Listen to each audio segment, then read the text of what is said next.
ya tenemos vía Zoom desde Caracas a Tiziana Polés, el primera vicepresidente de Fedecámaras Nacional, porque hablar del futuro empresarial del Zulia implica hablar de talento, hablar de formación, capacidad de adaptación, y por eso vamos a conversar sobre las capacidades que necesita nuestro Estado para seguir avanzando sobre el papel del sector privado en la reconstrucción nacional. Así que hoy tenemos a Tiziana Polés, mujer de los gremios, con mucha trayectoria en el ámbito tanto en la zona capital como a nivel nacional, al frente de instituciones como Consecomercio, hoy en día primera vicepresidente de Fedecámaras Nacional. Bienvenida, Tiziana, hoy en la Muy Cámara. buenos días, gracias por la invitación. Como siempre, un placer tenerte con nosotros y conversar contigo.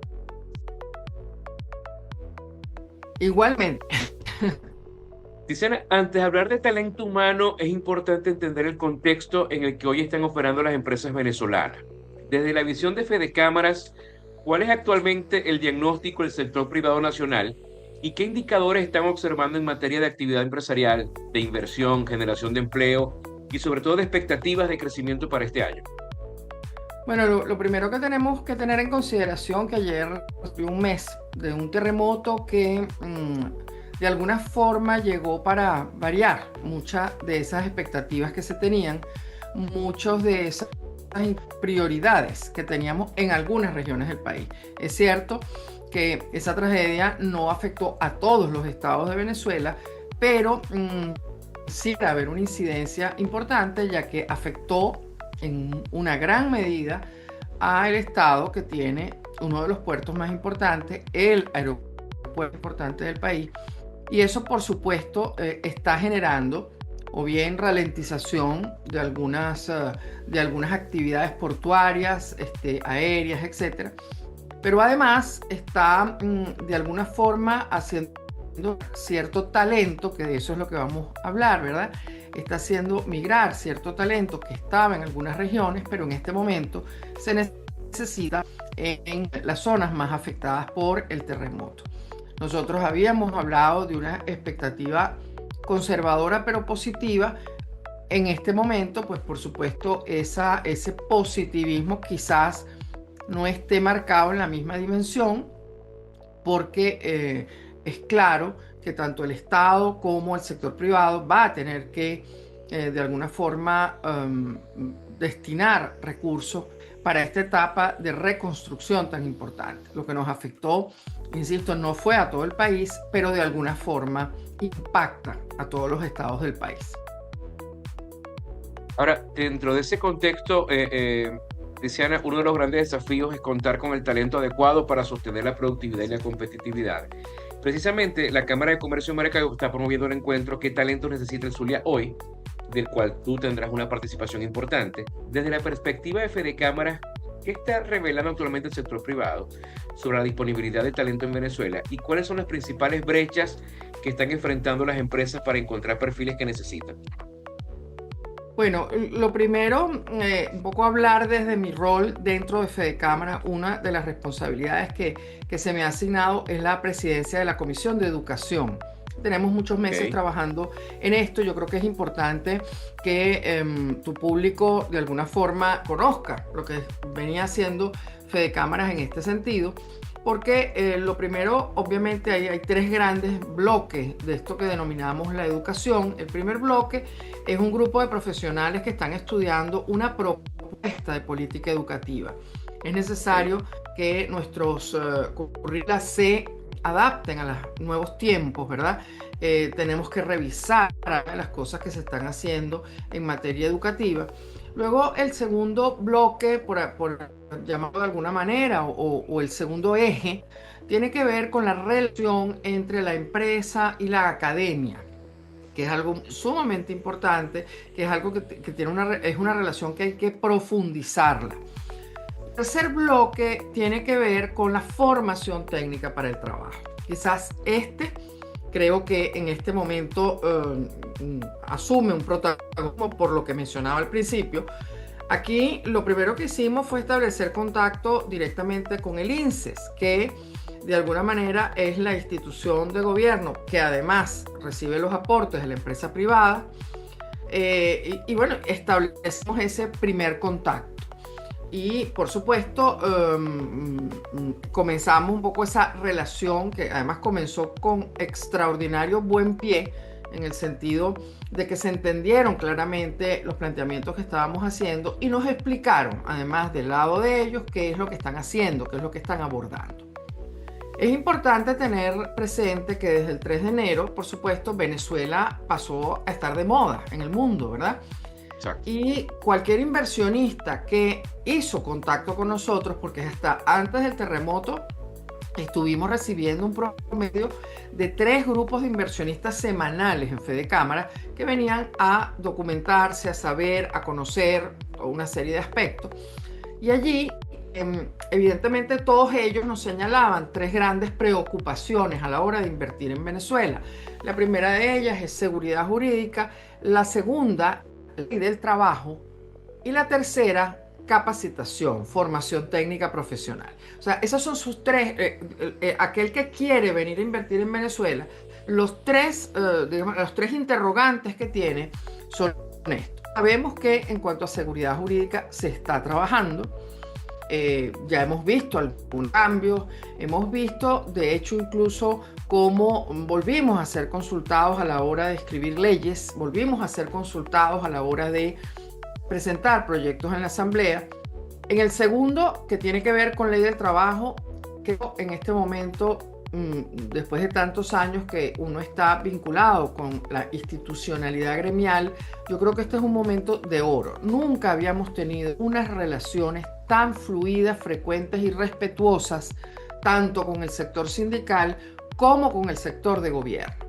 Tenemos un ministro del Trabajo que ha sido muy receptivo, ha sido muy cercano a los dos sectores, al sector sindical y al sector empresarial, cosa que no era frecuente, no se veía. Exacto. De hecho, puedo anecdóticamente contar que yo no recuerdo un ministro del Trabajo que haya visitado Fede Cámaras, que haya ido a un directorio de Fede Cámaras. Este ministro lo ha hecho y además, como yo le decía, un poco a son de broma, digamos, para beneficio de ustedes y de, por ejemplo, y de Carabobo, cuando llegó al edificio se fue la luz y tuvo que subir los 6 pisos, 7 pisos a pie, o sea, por las escaleras. Entonces yo le decía, bueno, para que usted vea cómo es la vida, ¿no? En algunos estados como Zulia, como Carabobo,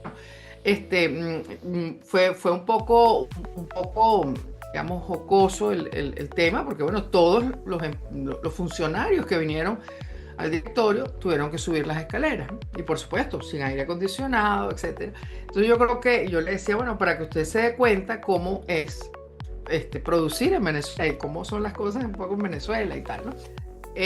Pero fue muy, muy amable, muy cercano, no tuvo límite de tiempo, escuchó a todos los presidentes de sectores y de regiones.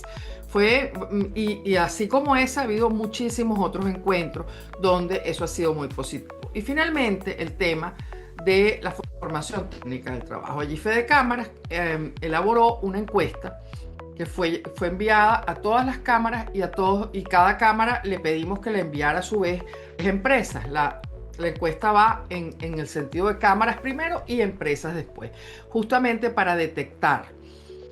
Yo espero para el evento tener ya tabulados algunos resultados, porque la idea iba a ser, digamos, los primeros que conozcan ese resultado, ¿no? Porque obviamente, como mencionaba antes, este mes las cosas pasaron a un segundo plano aquí en Caracas, pero estamos retomando este asunto y ese encuentro no buscaba otra cosa que saber, bueno, como empresa, ¿qué necesitas? ¿Qué no tienes? ¿En qué te está faltando formación? Y por supuesto, del lado de las cámaras, la pregunta es, ¿qué necesita la cámara para apoyar a sus afiliados? O sea, ¿dónde están las necesidades? Por supuesto que cuando fuimos viendo los primeros resultados, fue evidente que en el área de petróleo, energía, hay, quizás en los preliminares nos dimos cuenta que eso probablemente sea uno de los aspectos que hay que abordar primero. Energía, petróleo, electricidad, o sea, todo lo que nosotros englobamos en Fede Cámara bajo el nombre de energía. Evidentemente allí hay que trabajar, sabemos que muchos de esos profesionales se fueron del país y habrá que retomar de alguna manera este camino, ¿no? Y por supuesto, por eso me parece extraordinario que el Zulia lleve adelante este evento. Lo celebro además porque creo que podemos en ese evento no solo contarle al público, sino entre nosotros, entre los participantes del evento, tener esta conversación tan útil, tan importante. Porque, por ejemplo, una de las tantas cosas que hablamos con el INSE fue justamente que nosotros podíamos asumir algunos centros de formación que están, digamos, deteriorados, abandonados, y que podía ser parte de ese trabajo, empresa privada, gobierno, que nosotros asumiéramos, pero por supuesto la contraparte es que se reconozca, porque esto es también muy importante, que el gobierno reconozca eso que ha venido haciendo la empresa privada en forma, porque mientras durante algún tiempo el INSES y otro tipo de iniciativas estuvieron más bien apagadas, la empresa privada no podía darse el lujo de no. Entonces siguió haciéndolo bajo su costo, bajo incluso estructuras. Hay empresas que tienen centros de formación propios y es importante que esos centros de formación que tiene la empresa privada tengan la acreditación del INSES, porque además están haciendo una inversión mientras que siguen pagando lo correspondiente a la cuota. Y por supuesto, ellos están absolutamente claros de que esto hay que modificarlo. Además, las disposiciones legales lo permiten. Ellos están abiertos al tema de por supuesto, apoyarnos a nosotros en todo esto. Y cierro con un tema importante que es el que se denomina formación dual. La formación dual, la formación técnica profesional es de pronto un muchacho, un joven que se quiere formar para un determinado trabajo, oficio, etc. Pero la dual es aquella que te permite que cuando tú tienes un trabajador dentro de la empresa que se ha ido formando contigo, que ha ido aprendiendo de algunos maestros adentro de la empresa, pero que no tiene acreditación, le podamos dar esa acreditación, ¿ok? Porque ¿qué le está faltando? La teoría. ¿Qué le está faltando? Bueno, algunos componentes que son importantes.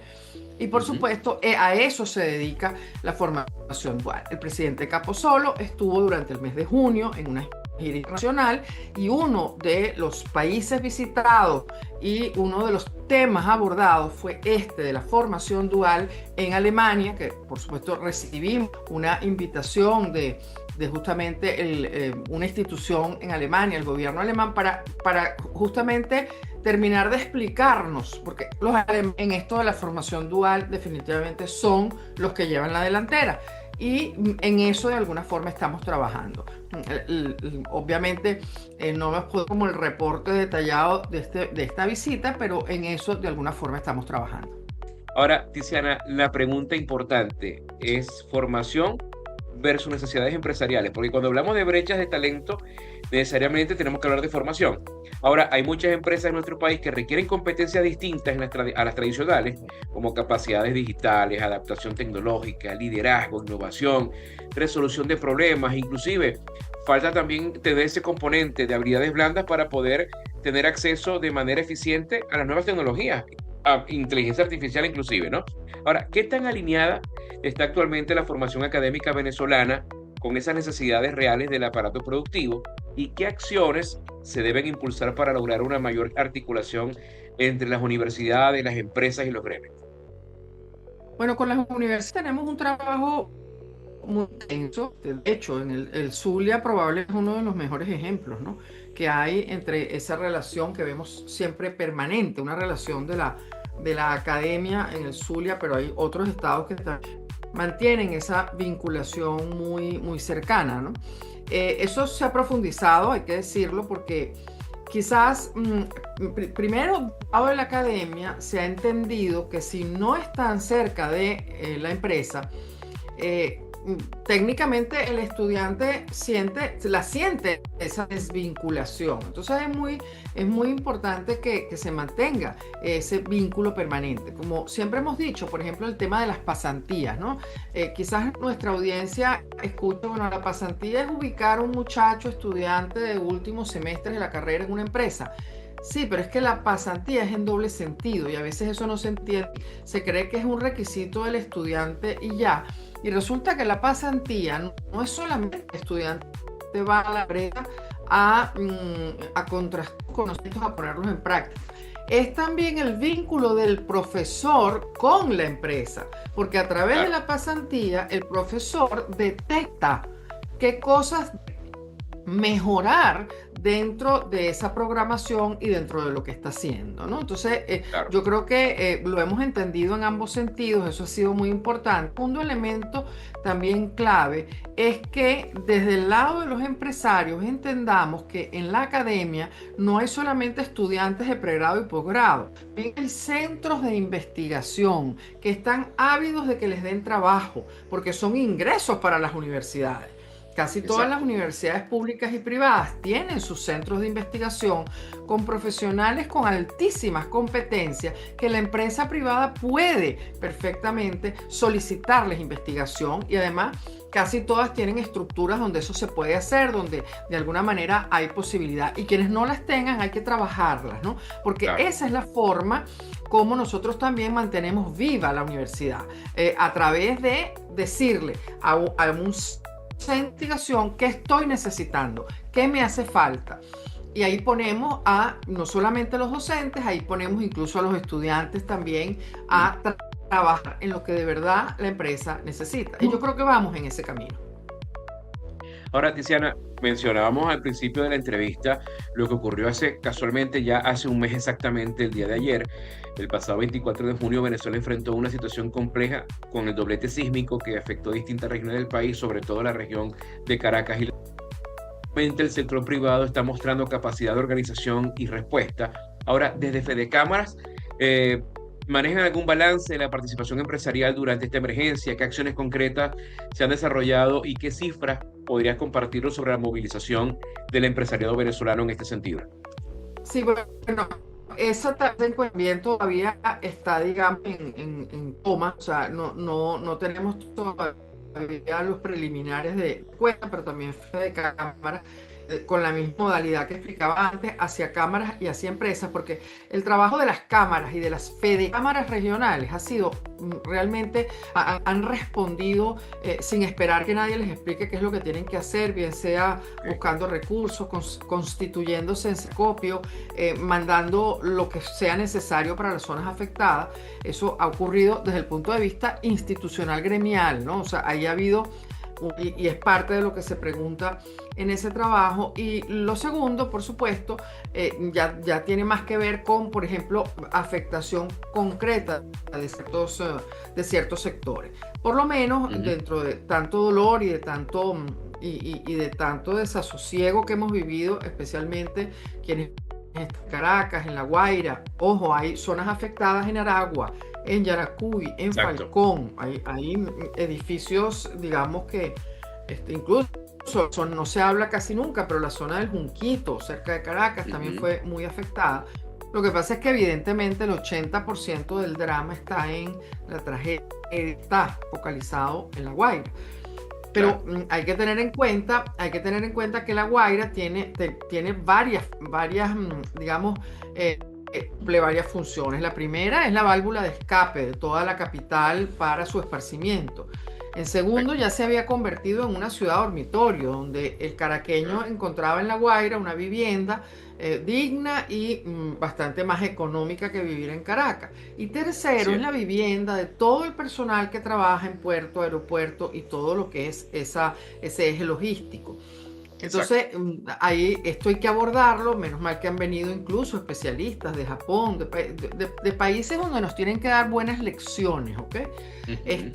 Hemos tenido contacto de Chile, México, Japón, que nos están apoyando mucho en este trabajo. El trabajo de la Cámara de la Construcción y de la Cámara Petrolera en las primeras horas fue fundamental, no solamente en maquinaria, en movilización. Luego en una segunda fase se activó la Cámara Inmobiliaria, por ejemplo, haciendo una presión con la necesidad de modificar la ley de alquileres, la ley de arrendamientos, porque esas cosas todas, aquel que perdió su vivienda está necesitando buscar una vivienda en alquiler, y a pesar de que probablemente hay viviendas, la ley no ayuda mucho a motivar que esas Exacto, viviendas se alquilen. Ya entonces la exacto. Asamblea tiene en su poder las observaciones de la Cámara Inmobiliaria. La Cámara Metalúrgica también se activó muchísimo. En el caso de los sectores comercio e industria, por supuesto, en cumplir ese abastecimiento que era necesario. Claro. Ya la industria sí tuvo cifras en el sentido de que las industrias no fueron afectadas porque el estado donde ocurrieron mayormente los hechos no hay industrias, ¿no? O las industrias son pocas. No es que no hay, pero son pocas. Entonces, desde ese punto de vista, pues sí hay, por supuesto, algo que quizás es difícil de explicar lo que sentimos los que vivimos en Caracas. Es como todavía estamos en duelo. Es un dolor Mm. que tienes de ver, porque no hay caraqueño que no tenga un amigo o familiar que se haya visto por la tragedia. Primero los Totalmente. fallecimientos, que son dolorosísimos y que además familias que perdieron 6, 7 personas del entorno familiar. Pero además no es menos importante aquel que perdió todos sus bienes, todas las Así cosas es. que pudo comprar con el fruto de su trabajo. Entonces, definitivamente son duelos distintos, por supuesto, Mm. cada quien lleva el suyo, cada quien lleva su cruz, y bueno, tenemos que ir superando esto de alguna manera, pero el sentimiento, y lo ves en la calle, por supuesto, alguien me decía, y lo ves también en el consumo, o sea, el Claro. consumo eh, ha variado, porque empiezas a tener otras prioridades, y por supuesto hay algunas cosas que las estás dejando a un lado porque estás afectado profundamente. Pero la respuesta del sector empresarial fue una respuesta realmente admirable, igual que la sociedad civil, ¿no? Que se lanzó pues inmediatamente a apoyar todo. Yo creo que sí, del lado del empresariado, se demostró y yo siempre lo decía cada vez que viajaba, nosotros en el COVID demostramos lo que éramos, porque el país lo Así sacó es. adelante, la gente, los trabajadores y la empresa privada. Y en esta ecuación pareciera que es igual. Me gustaría cerrar la entrevista, Tiziana, con un mensaje para aquellas personas que nos están escuchando a través de Hoy en la Cámara, a través de OK 101, de invitación y sobre todo el mensaje desde el seno de Fede Cámaras Nacional para ese encuentro que vamos a tener en los próximos días aquí en Maracaibo. Es una realidad que necesitamos todos los empresarios, no importa el tamaño, sea pequeña empresa, mediana empresa, gran empresa, y de cualquier sector, tenemos que mirar hacia adentro de lo que es la formación de nuestros propios trabajadores. No podemos descuidar lo que es la formación, por ejemplo, de nuestros profesionales. Y finalmente, cada ciudadano, cada empresario, cada venezolano tiene que involucrarse en lo que son las políticas educativas. Porque por supuesto, olvidé mencionar, menos mal que en al final se me permite, hubo muchas instituciones educativas perdidas. En La Guaira la cantidad es inmensa, públicas y privadas. Y también eso hay que abordarlo, porque definitivamente ahí las viviendas son importantísimas, pero también el lugar donde los niños aprenden tantas cosas hay que Sí, reconstruirlo. Entonces yo creo que tenemos que mirar a la formación. Yo recuerdo que cuando yo estaba en la universidad, yo estudié comunicación social, y cuando yo estaba en la universidad los profesores decían, cuando una empresa está en crisis, dolorosamente hay dos partidas que son las primeras que sacrifica, que son publicidad y adiestramiento o formación. Y es claro que sí. estamos equivocados. Las dos cosas son importantísimas. Si la empresa no se anuncia, nadie la conoce, ¿verdad? Y por otro lado, si la empresa no tiene siempre la vista puesta en la actualización, en la formación de su gente, pues por supuesto se puede quedar atrás dentro de lo que es esta carrera hacia la reconstrucción del país. Es así. Y si lo hacen los medios tradicionales como la radio, pues mucho mejor, Tiziana. Por supuesto, porque siempre digo como comunicadora social que las comunicaciones tienen que ser integradas. Y si nosotros solo usamos un medio, y ese medio además es gratuito, ahí no está todo, ¿eh? Ahí no está todo.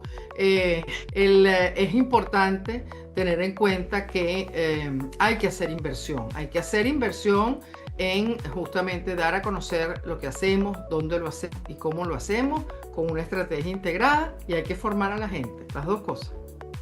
Sí, Tiziana, como siempre, muchísimas gracias por atendernos. Un placer siempre conversar contigo. Es demasiado grato y demasiado ameno. Y te Igual, esperamos por aquí por igual. Maracaibo. Sí, Por aquí te señor. esperamos. Nos vemos pronto. Muy pronto. Gracias. Muchísimas gracias. Feliz fin de semana.